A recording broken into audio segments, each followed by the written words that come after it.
Oke, bismillahirrahmanirrahim. Assalamualaikum warahmatullahi wabarakatuh. Untuk kelas 11 materinya kita lanjutkan lagi. Tapi hari ini kita maju satu bab. Kemarin ada yang terlewat. Jadi kita balik lagi ke bab 1. Materinya adalah tentang hak dan kewajiban dalam perspektif Pancasila. Kalau yang sudah punya buku paket bisa dibuka buku paketnya di halaman 1. Sekarang kita bahas dulu apa sih yang dimaksud dengan hak asasi. Jadi kalau kita bahas tentang hak asasi manusia, pasti nanti akan berkaitan sama yang namanya kewajiban juga. Jadi antara hak sama kewajiban itu adalah dua hal yang tidak bisa dipisahkan. Sekarang kita bahas dulu hak asasi manusia itu apa. Jadi kalau kita ngomongin hak asasi, itu ada 3 hal yang harus kalian pahami. Yang pertama, kalian bisa lihat yang ibu warnain. Yang pertama, orang dilarang menghilangkan nyawa orang lain atau nyawa sendiri sekalipun. Jika terbukti melakukannya, negara akan mengenakan tindakan hukum. Artinya di sini apa? Bahwa salah satu hak utama atau hak asasi yang utama adalah hak untuk hidup. Jadi manusia itu memiliki 3 hak yang melekat dalam diri dia. Yang pertama adalah hak untuk hidup. Yang kedua, tidak ada satu bangsa pun di dunia ini yang rela dijajah bangsa lain. Artinya apa? Kemerdekaan atau kebebasan. Yang ketiga, tiada seorang manusia pun yang ingin hidup sengsara dan dia akan selalu berusaha mencapai kesejahteraan.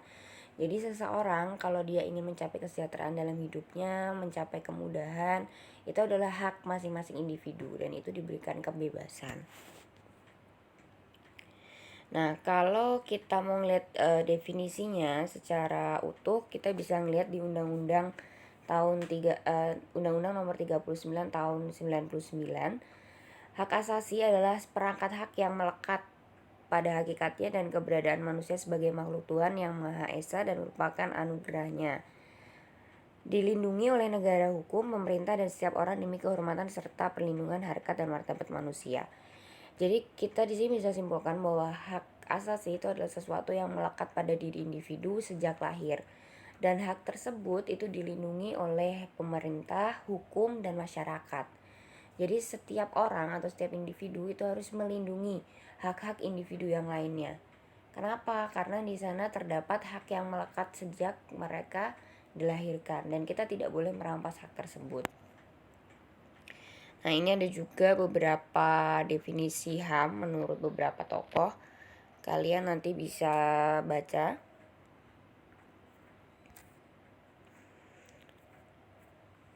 Nah, kemudian dibandingkan dengan hak yang lain, hak asasi manusia ini punya beberapa ciri khas. Yang pertama, hakiki. Kalau hakiki itu artinya dia tidak dapat diganggu-gugat atau sudah dibawa sejak lahir. Jadi memang sudah melekat pada diri manusia tersebut.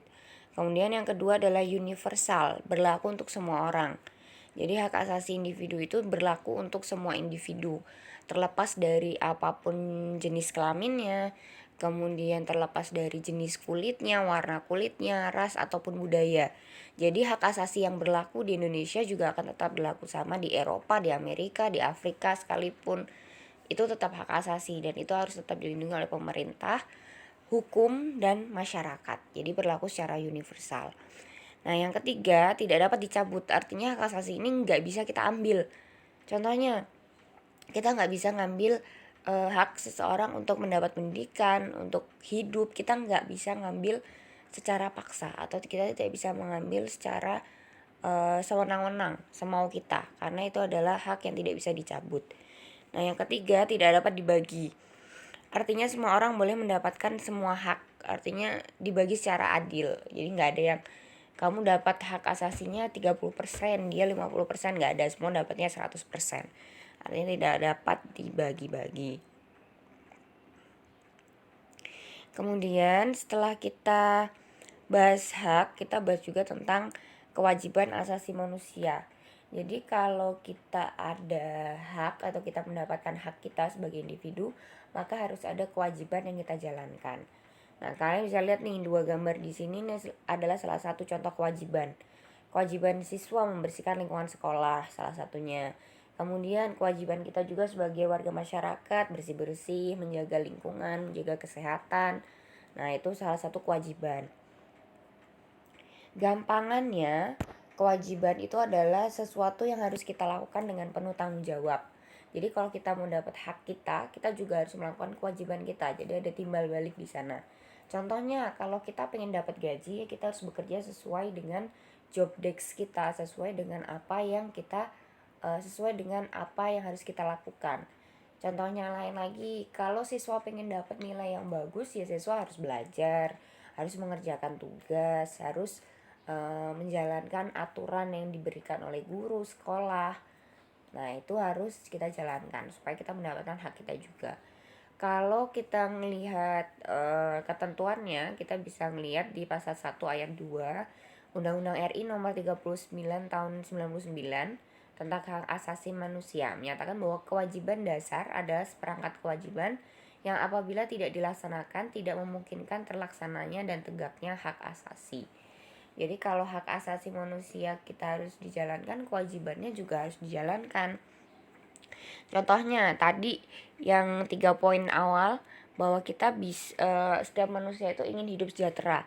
Nah, untuk kita hidup sejahtera itu apa sih harus kita lakukan? Apa yang harus kita jalankan?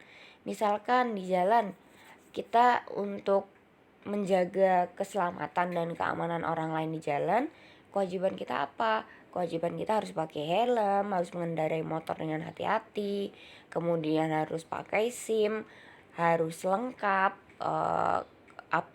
surat-surat kendaraannya.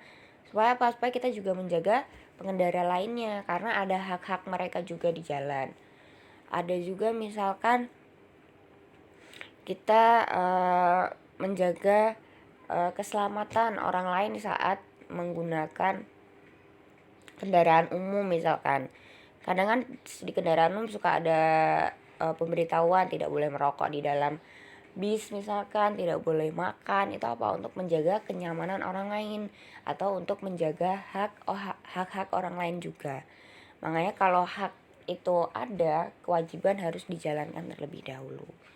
Seperti itu tentang hak dan kewajiban yang harus dipahami.